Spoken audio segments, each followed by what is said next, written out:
Greetings. This is the Steppen Gamer channel, and I am the Steppen Gamer. Like Hermann Hesse's Steppenwolf, I play alone. Join me as I play traditional multiplayer games solo. This video demonstrates playing Musket Battles as a 3-player game. 2 opposing players and a ref. Except in this version, the 2 players and the ref are not sitting together. It doesn't matter if they're across the room, the city, the continent, or even interplanetary, as long as they have text or email capability. The ref is the only one who even needs a copy of the game. All the players need is a map and an OB with the list of the HQs they need to send orders to. The players send their orders to the HQs. The ref follows the orders and then sends them battle reports.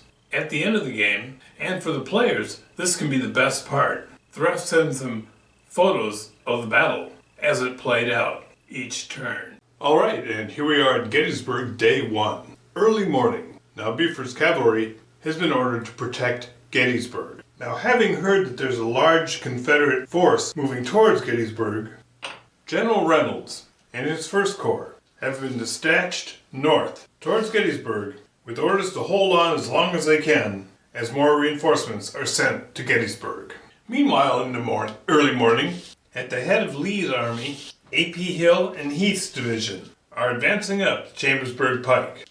And of course, in column, as they top the hill, they cannot contact Buford's cavalry. And for a while in the morning, Buford and Heath exchanged shots at long range. And although Lee was not ready to engage, General Heath's boys had their dander up and launched ahead before A.P. Hill could restrain them. They form into line and attack. And Reynolds' First Corps comes out of column and deploys in line, as near to the fighting as they may. He sends his bags off on a minor road, keeping the Ramsburg road open for the rest of his corps. Buford delays Heath's division before falling back east of Gettysburg. As mid-morning passes, Reynolds is hoping this is all the Confederates got. And in the late morning, Reynolds is dismayed to see that Lee adds more stew to the pot. Buford rides north of Gettysburg. He sees smoke columns off to the north. Reynolds' bags find his hiding spot behind Cemetery Hill. And Reynolds and A.P. Hill's lead elements clash west of Gettysburg.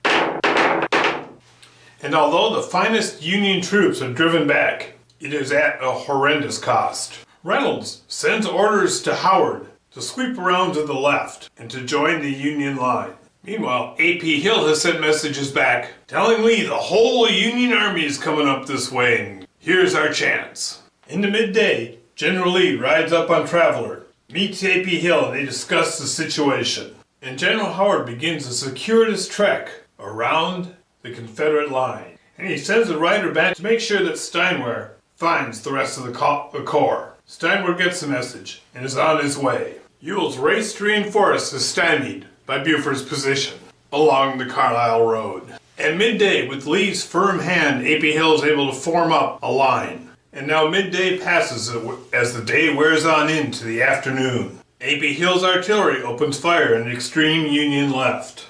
Not without effect. Now the blocks in musket battles can be in one of 2 states. They can either be fresh, which I show with the labels up, or spent, which is with the labels down. Now if you're playing versus a human opponent, labels down is fresh, and labels upside down is spent, and you never need to reveal the identity. But when you're playing solo, that gets very confusing and hard to keep track of. Now Third Corps could unpack bags. So definitely, and this would allow him to rally Pender's worn brigades to fresh, but at this point, they're not even sure they want to stay. Reynolds has decided to hold on to Gettysburg, and he unpacks bags. That allows him to rally 2 of his spent blocks. And now the afternoon wears on towards dinner time, otherwise known as turn 6. Buford was able to get out of this trap just in time. Doubleday reports to Reynolds that he has no idea what happened to Howard's corps. And on the left, he's just waving in the wind while he gets hammered by Confederate artillery. He can see his position becoming untenable. For his part, Reynolds has no idea where Howard went. And although it's not completely factual, he tells Doubleday to hold on. Howard is on his way. Now, of course, we know Howard is right here. But over here, out of line of sight and under fire, Doubleday feels very exposed. Meanwhile, Howard's also getting reports from Buford that the South is coming out of the north towards Gettysburg with overwhelming forces. He's had to fall back. And Reynolds knows all he has here are some strung-out detachments. He's heard reports that General Sickles is on his way, coming up the Taneytown Road, but he's had riders riding south and they're not seeing him anywhere. He also knows Slocum is supposed to be coming up the Baltimore Pike. He sent riders down that way, but they report seeing dust clouds way off in the distance. Now, as we enter the combat for turn 6, he moves Pender back slightly. His bags move away from the Union moves. Now notice, I could have attacked the bags directly, but Howard didn't know where the bags were. He couldn't see them when he gave his orders to move out here in the beginning. And his orders were to swing around and attack the line. That's what he did. Now we have Ewell's drive in Gettysburg. Ewell's troops become disordered when they entered Gettysburg. They didn't know that these were just detachments here. They were assumed they were regular units, because remember, they couldn't see the labels with two people. If you're playing someone, you can't see the labels, so they wouldn't have known. But everyone becomes disordered when they enter town area, so they would assume they were disordered. So here goes the combat. They meet stiff resistance and they fall back. Now they destroyed the detachment they ran into. They did not know what the other block was. Now Ewell has early attack, east of Gettysburg. And here Wadsworth's division, with the 1st Wisconsin, has just come into the line. And they deliver a stinging rebuke. Now it's after dinner. Turn 7. Both Reynolds and Lee wordedly hope for reinforcements. Ewell asks Lee, "Do you want me to unpack my bags and rally my troops, or are we pulling out?" Lee, for his part, laments that Stuart has run off with all his cavalry, and he's blind and he doesn't know what's going on. Ewell's initial assault on the Yankee line has been driven back with heavy losses. And over on his right, Pender and his artillery have had to been pulled off because they've been surrounded, overwhelmed by Union forces coming seemingly out of nowhere. This does not look good, but Lee counsels against panic and hasty decisions. Let us prepare to stay and see what the night brings. Ewell unpacks bags and rallies his troops. As if in support of his firm resolve, Ewell's division under Johnson arrives with his artillery. The Confederates' left seems secured. Howard observes more Confederates coming up the Chambersburg Pike. He orders his lead elements back behind Hare Ridge. A.P. Hill rallies what's left of Heath's division as Anderson's division comes up the road and deploys alongside his artillery.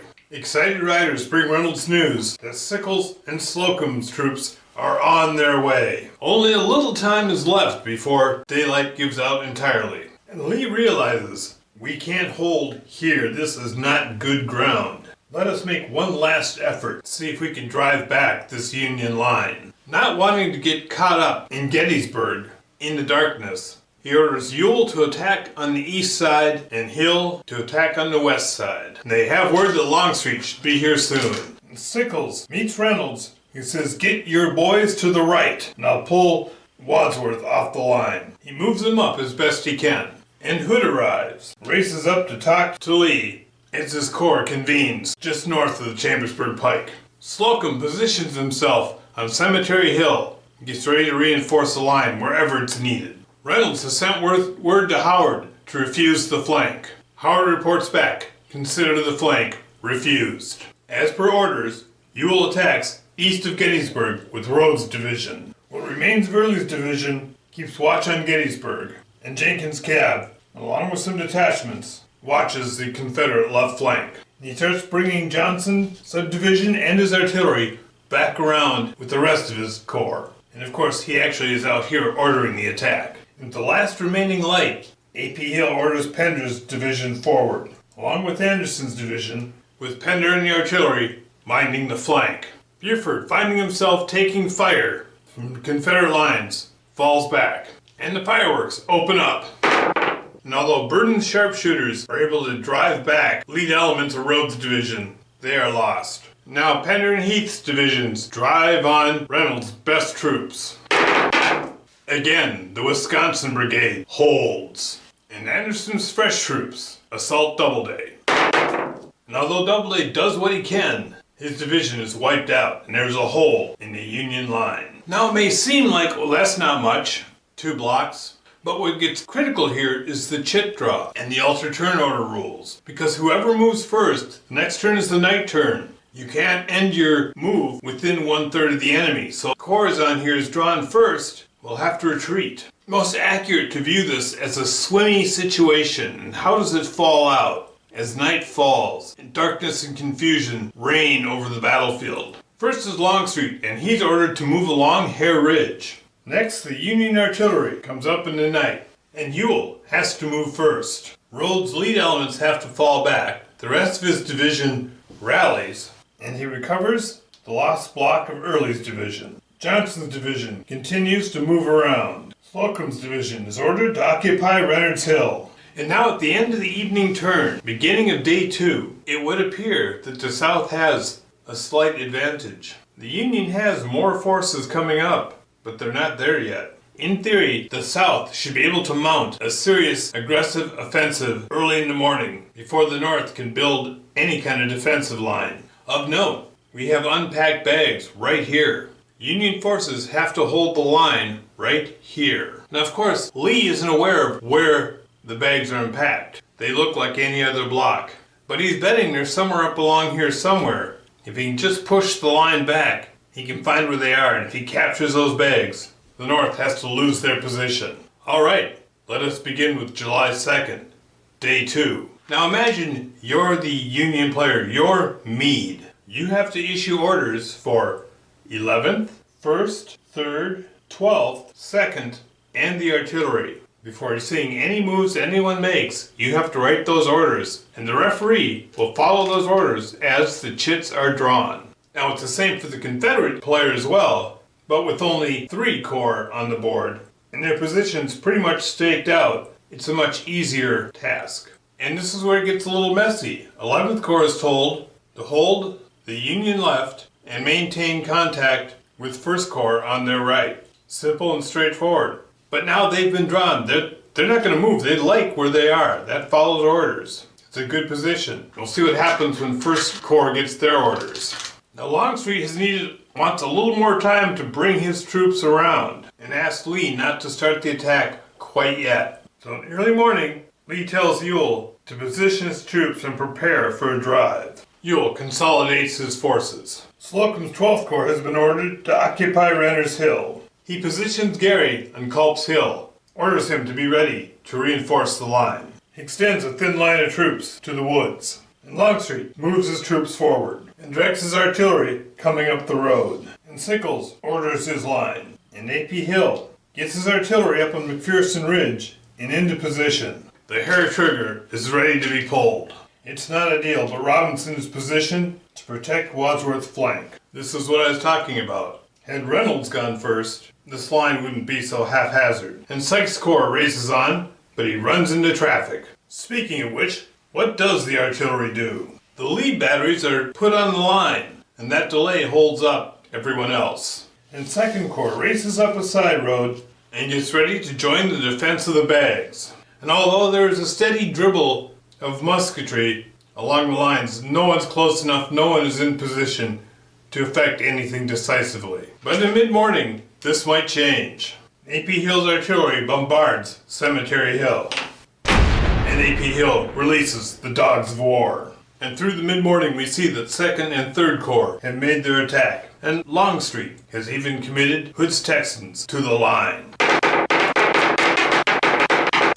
And as the smoke clears, the bags have been overrun. Elements of Pender's division have contacted the bags. The Union falls into a headlong rout. Now, if you're playing a campaign game, the sacking of the Union bags means that now none of the Union troops can attack. In fact, it's treated like a night turn for the Union troops. All they can do is move away from the Confederates. So it becomes a contest for the Confederates to see how many Union troops they can chew up as they fall back. If some gamers like that, some people want to play it all out and see exactly how bad it gets. But personally, if I was the Union player here, I'd be going, well, that's it. I'm out of there. I'm going to play 2 more turns of getting my ass kicked because I can't run forward. So anyway, game over. But that was a very good game. And it's interesting to note how it plays differently if your cores are following your orders and you're not trying to do everything, make each core move optimally for the situation, because what each core might think is best for it to do may not have anything to do with the overall plan, and you have to follow an overall plan or you're just chaos.